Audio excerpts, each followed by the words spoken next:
জাতীয় বিশ্ববিদ্যালয়ে অনার্স ভর্তি পরীক্ষার পাশ মার্ক কত? জাতীয় বিশ্ববিদ্যালয়ে অনার্সে ভর্তির জন্য তোমরা অনেক শিক্ষার্থী অনেক ধরনের প্রস্তুতি ইতিমধ্যে নিতে শুরু করে দিয়েছো। এখন তোমাদের অনেকেরই মনে একটাই প্রশ্ন বারবার ঘুরপাক খাচ্ছে যে অনার্স ভর্তি পরীক্ষার পাশ মার্ক কত, নেগেটিভ কোনো মার্ক আছে কিনা, এবং বাংলা, ইংরেজি, সাধারণ জ্ঞান ও গ্রুপ সাবজেক্টগুলোতে আলাদা আলাদাভাবে পাশ করতে হবে কিনা। কারণ এর আগেও তোমরা যখন এসএসসি এবং এইচএসসি পরীক্ষা দিয়েছো তখন তোমাদেরকে সৃজনশীল, এমসিকিউ, প্র্যাকটিক্যাল পরীক্ষাগুলোতে কিন্তু তোমাদেরকে আলাদা আলাদাভাবে পাশ করতে হয়েছে। এখন এই জায়গাতেও কি তোমাদেরকে আলাদা আলাদাভাবে পাশ করতে হবে কিনা এবং কোনো নেগেটিভ মার্কস আছে কিনা এবং কিভাবে, তার সবকিছু আমি আমার এই ভিডিওতে আলোচনা করব। আর তোমরা যারা অনার্স ভর্তি বিষয়ে সম্পূর্ণ গাইডলাইন পেতে চাও তোমরা আমার এই চ্যানেলটিকে সাবস্ক্রাইব করে রাখো। এখন চলো বন্ধুরা, বেশি কথা না বাড়িয়ে আজকের এই ভিডিওটা শুরু করা যাক। এখন অনার্স ভর্তি পরীক্ষার জন্য পাস মার্ক কত? তোমরা যারা জাতীয় বিশ্ববিদ্যালয়ের অধীনে অনার্সে ভর্তি পরীক্ষা দিবে তোমাদের টোটাল 200 মার্কের পরীক্ষা হবে। এর মধ্যে 100 মার্কের পরীক্ষা হচ্ছে তোমরা যারা অলরেডি এসএসসি, এইচএসসি পরীক্ষা দিয়েছো তোমাদের 100 মার্ক হচ্ছে এসএসসি এবং এইচএসসির পাস মার্কের উপর বা জিপিএর উপর নির্ভর করবে। এই 100 মার্কটা কিন্তু তোমাদেরকে ভর্তি পরীক্ষা দিতে হবে না, এটা কিন্তু তোমাদের সেই জিপিএ থেকেই নিয়ে আসা হবে।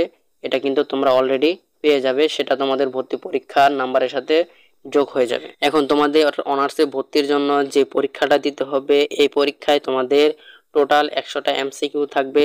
এই টোটাল 100টা এমসিকিউ এর মধ্যে তোমাদেরকে কিন্তু 35টা এমসিকিউ পেয়ে পাস করতে হবে। এখন তোমরা অনেকে বলতে পারো এখানে কি বাংলা, ইংরেজি, সাধারণ জ্ঞান, গ্রুপ সাবজেক্টে আলাদা আলাদা পাস করতে হবে? না, এখানে বাংলা, ইংরেজি, সাধারণ জ্ঞান, গ্রুপ সাবজেক্টে তোমাদেরকে আলাদা আলাদা ভাবে পাস করতে হবে না। এখানে টোটাল তোমরা যদি 35টা এমসিকিউ বা 35 মার্ক পাও তাহলেই তোমরা কিন্তু এখানে পাস করে যাবা।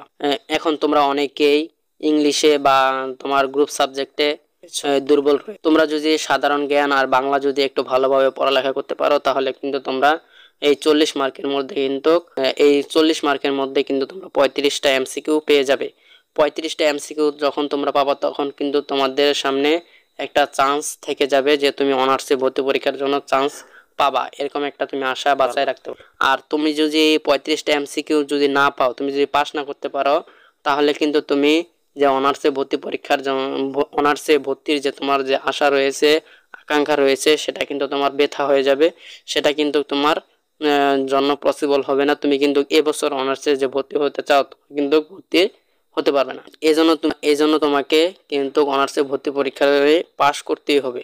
তুমি যদি পাস করতে পারো তাহলেই তুমি অনার্সে একমাত্র ভর্তি হওয়ার সুযোগ পাবা। তো বন্ধুরা, ভিডিওটা তোমাদের কাছে এতক্ষণ থেকে কেমন লেগেছে? যদি তোমাদের কাছে ভিডিওটা ভালো লেগে থাকে তাহলে তোমরা অবশ্যই ভিডিওটাতে একটা লাইক, একটা কমেন্ট এবং ভিডিওটা